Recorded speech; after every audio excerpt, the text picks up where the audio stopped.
Hey, greetings, everyone. Lieutenant Colonel Alan West here, the Executive Director of the American Constitutional Rights Union and the American Constitutional Rights Union Action. You can visit our website at theacru.org and also check out our website, the Committee to Support and Defend, which is growing to be one of the nation's largest constitutional conservative veterans organizations. CSD.org, Committee to Support and Defend.org is the website. And please, if you're a veteran, we want you to tap in and make sure that you understand that your oath has no statute of limitations. It never expires. And that's what I want to talk to everyone about is what will we wake up to on Wednesday, the 6th of November? There is so much talk that, America is going to be in chaos and confusion, and we're going to be diminished. We're going to be divisive. We kind of already are. And I think that there was a lot of hope and change, joy and aspiration, all of these things. But what has come on the backside has been nothing of the sort. Back some years ago, this country elected its quote unquote first Black president to try to heal a divide in this country. But what we saw was the chasm only grew even greater, to the point where that exact same person, Barack Hussein Obama, is now out creating even greater division, attacking individuals like myself, who another president, his former vice president, Joe Biden, has demonized, saying that, well, I'm not really Black because I didn't vote for them. So now there's this division that says that you're supposed to vote a certain way because of your ethnicity, your skin color. You do not have the God-given right to be able to think for yourself. To me, that's division. To me, when you have to go out into the streets, like in Philadelphia, because you're in such a state of desperation that you seek to chastise and browbeat people for being able to objectively look at policies and the situation in which they find themselves and the situation in which we find our nation right now. Being in the economic situation, the energy situation, its foreign policy, its border security policy, national security policy, domestic security policy, education policy, or even about the issue of life. And if you choose not to align yourself with a certain ideological agenda, then all of a sudden you're attacked, you're disparaged, you're demeaned, you're denigrated. Is that really what we want to see more of come Wednesday, the 6th of November? See, I recall Joe Biden's inauguration speech, which was supposed to be all about unity. It was not about unity. It was about unity by way of conformity. And if you don't conform to the ideological agenda of the progressive socialist left, the people that we now clearly see as Marxists, the people who follow the playbook of Saul Alinsky and his rules for radicals, then you will be attacked. You'll be called a garbage. You will be told that if you show up at a certain arena in New York City for a certain political candidate, that you're no different from people that we know as being the most vile, despicable individuals that this world has seen, definitely in the 20th century. That was Nazi Germany. And oh, by the way, Nazi stands for National Socialist. I don't think constitutional conservatives have anything in common with National Socialists. When we talk about using platforms to bring about division, well, I think about the speech that President Joe Biden gave, a very dark, ominous speech, kind of reminded me of something out of Star Wars, where he stood there outside of the building that should unite us as the American people. Independence Hall, Constitutional Hall, the two preeminent documents that created the foundation of this constitutional republic were written there. The Declaration of Independence and also the United States Constitution.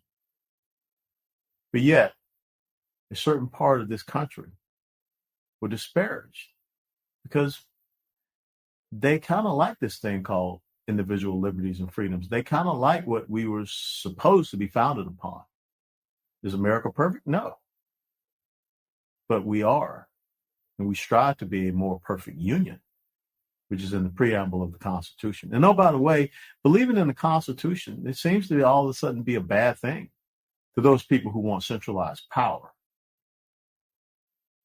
For those people that believe that government is not the grantor nor the taker of our rights, freedoms, and liberties, life, liberty, property, as John Locke wrote in 1689, Thomas Jefferson rephrased it as the pursuit of happiness. For some odd reason, we're supposed to go to government to find our happiness, our joy, even when government makes it harder for us to go and afford groceries, gasoline. Even when government wants to say that you don't have a right to be able to defend yourself against the violent criminals that are being released back onto the streets because of our ideological agenda. Even when the government says that there's nothing you can do when we are allowing illegal immigrants, period, to come into this country. But yet we're going to force you to provide them free benefits, to include allowing them to go onto our streets and take your lives and the lives of our sons and daughters. See, that's not the America that I think we want to wake up to on Wednesday, the 6th of November. But there are some people that that's exactly what they want. If we are not careful as the American people, we will find that we will have participated in what could be the largest Pavlovian experiment that the world has ever seen. And if you're not familiar with Pavlov's experiment, it means that you do not want to reward bad behavior. Now, I know that there are a lot of people out there that look at the former President Trump and they hate him. I got it. That's your right as an American citizen. But you cannot hate your country. You can dislike an individual, but can you really and truthfully dislike our fundamental principles and values? Can you really look and say that things were better? Inflation was not a problem. Gasoline prices, not a problem. Even in the Middle East, we had the Abraham Accords, peace accords, signed there in Washington, D.C. But now look at what is happening in the Middle East today. What type of country, and indeed world, do we want to wake up to on Wednesday, the 6th of November? See, I do not think that our United States military should be used as a platform for social experimentation, especially that of people that suffer from a mental condition called gender dysphoria. I think that the most important thing for our military is to recruit, retain, to train, to equip, to deploy, to fight, and to win, and take care of the families of our men and women in the military. I believe that our United States military should be operating under the Reagan principle of peace through strength, be a credible military deterrent. I think that we can once again be energy independent, not going to Saudi Arabia or Venezuela begging hand in hand.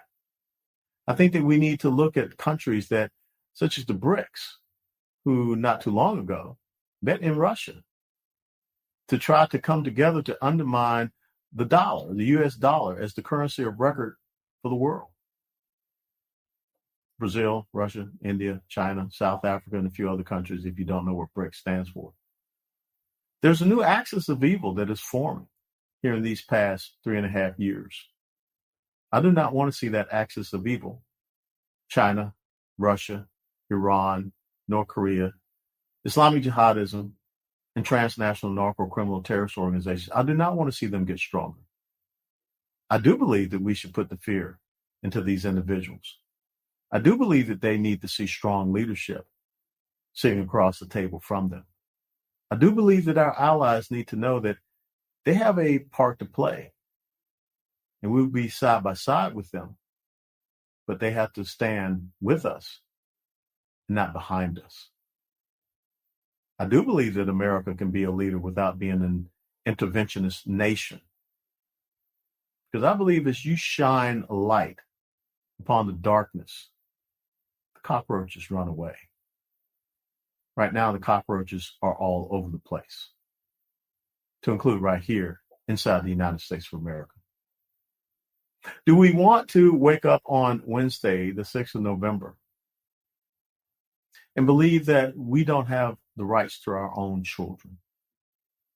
An example being in the state of Minnesota, where it has been signed into law that if you don't agree with your child's chosen gender, because I think God chose their gender, male or female, little boy, little girl, that you can lose your child.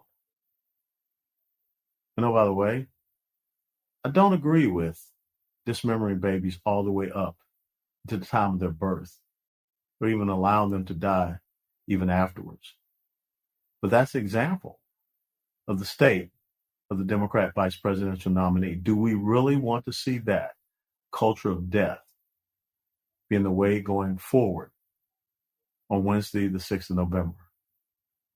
And think about that word forward that you have seen in the Harris campaign. And we also saw that in Barack Obama's second presidential campaign. That's a Marxist, leftist, communist term, forward. Don't believe me? Research it. Look it up. Because the old colonel does not speak in hyperbolic terms. And I definitely do my research to try to convey the truth to you. Marxism is a serious threat. Central authority and central control of our lives are a serious threat to the future and legacy of this constitutional republic. The undermining of our sovereignty is a serious threat. The lack of strong economic production is a serious threat. We cannot continue with this incredible amount of spending that we see in Washington, D.C., where we are now over $30 trillion in debt. The GDP to debt ratio, which is redlining. Most of our growth in our economy, as far as jobs, is in the government sector, the public sector. And who pays for that? We've got to get back to economic opportunity zones in our inner cities. We have to get back to a free market-based system that rewards people for their ingenuity and their entrepreneurship. But is that what you want to see in America come the 6th of November? That's the question that we have to ask ourselves as early voting closes out and we go into election day. It's very easy for people to take the stance of this is what I want you to vote against. But beware of those individuals. Because the real question you should ask them, then what am I voting for? And as we saw on The View, Kamala Harris, the Vice President of the United States of America, who has been in that position for the past 3.5 years, said that there's nothing she would change. There's nothing that she would do different, and that she has no regrets about the problems that this administration has created for the American people. Would you have done something differently than President Biden during the past 4 years? There is not a thing that comes to mind in terms of, and I've been a part of most of the decisions that have had impact. So come Wednesday, the 6th of November, remember what Albert Einstein said is the pure definition of insanity? Is to continue to do the exact same thing and think you're going to get different results. Kamala Harris says that she has no regrets about everything that's been done the past 3.5 years. Come Wednesday, the 6th of November, I pray that the United States of America will have no regrets. Steadfast and loyal.